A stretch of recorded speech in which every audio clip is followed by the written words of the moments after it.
Ready to go back into 1989 and experience gaming all over again? Well, today's app is actually a reboot of this classic era. In 1989, the Nintendo NES was out and already a powerhouse as a console. A lot of games were coming out for that system, and one company who would be known for their RPGs and single-player games, Squaresoft, newly released a game called King's Knight, which was a side-scrolling RPG shooter. The story was a very simple story and about a princess who had been captured, and it was up to 4 people to rescue her. Anyone else get a Mario vibe out of this? Well, okay, you can choose from 4 characters, while in Super Mario, you can only play as Mario. Hey, I'm about to go to see my princess like you. Well, have fun. I'm gonna do it all by myself. He's going to fail, isn't he? Yep, and he's completely going to die.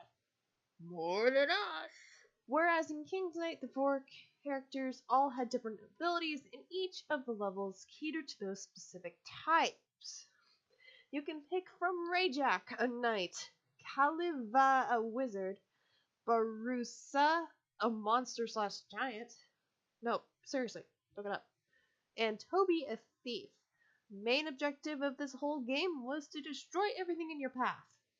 No, really, this means even the trees were destroyed. The original King's Knight was not well received for today's standards, but it would get its chance to get back in the spotlight. Enter November 29, 2016, when Final Fantasy 15 releases for the PlayStation 4 and Xbox One, with a PC release in March of 2018. Quick note to the new viewers out there, I live streamed the whole thing, so if you want to catch that, click the icon on the right. Anyway, while you're playing Final Fantasy 15, 2 games come to mind when playing the game. One is Justice Monsters 5, which came out on mobile devices August 30th, 2016, which I have a review of, wink wink. And the other is King's Knight, which you could not see the gameplay in 15 at the time due to Square Enix along with Flamehearts were still developing the app. But finally, on September 13th, 2017, King's Knight Wrath of the Dark came out on Android and iOS. Considering how I never played the original game and I wasn't even thought of in 1989, I want to know if this app will be good enough to keep my attention, and anyone else's for that matter. The plot is different from the original as it starts 5 years after the original NES story took place. That's not so bad considering that they're trying to get more than just the older fans to play it, while also putting a fresh spin for a younger generation. Monsters have come back into the world, so it's up to you to beat them to death. No, seriously, you beat them to death with beams that come from any weapon. And unlike in the original game, you can play up to 4 players, which is awesome, especially during really tight fights. You can even bring along a buddy to help you in your battle. Or you can go multiplayer to get some buddies together and kick some big guy's butt. You also have Zell's trees that give you a lot of Zell, which is this game's currency.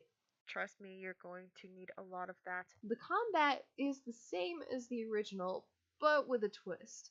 You have at least one special move per character, and when done right, you can relish in the gold treasures and carnage. With every stage, you go from one end to the other and beat all the monsters in between. The music in this game is amazing and works for the setting they are going for.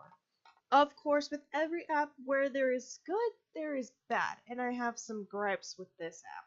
So to start with, I want to know who took away the characters' mouths. I'm sorry, the graphics are awesome and perfect for this game, but why in the world would you take away their mouths? It's so jarring and it makes me think the developers designed to make them not talk. Oh, they talk? How do they talk? If this was explained in the original NES game, let me know in the comments down below. I would love to know because this is an oversight of how the characters were made. Okay. Enough about the mouthless people and more into the app. As I stated earlier, the levels are structured as going from point A to point B. The problem is that's all you do. Maybe a boss battle or 2, but for someone who wants to binge this game, I can tell it will get old real quick, so I recommend you do not binge it. Do it in short bursts and it will help you in the long run. Trust me. Overall, I recommend this to anyone who is a fan of Final Fantasy 15, those of you who are into RPGs, or anyone who would like a short burst app. But again, I highly recommend you guys only play this in short bursts. I cannot stress this enough.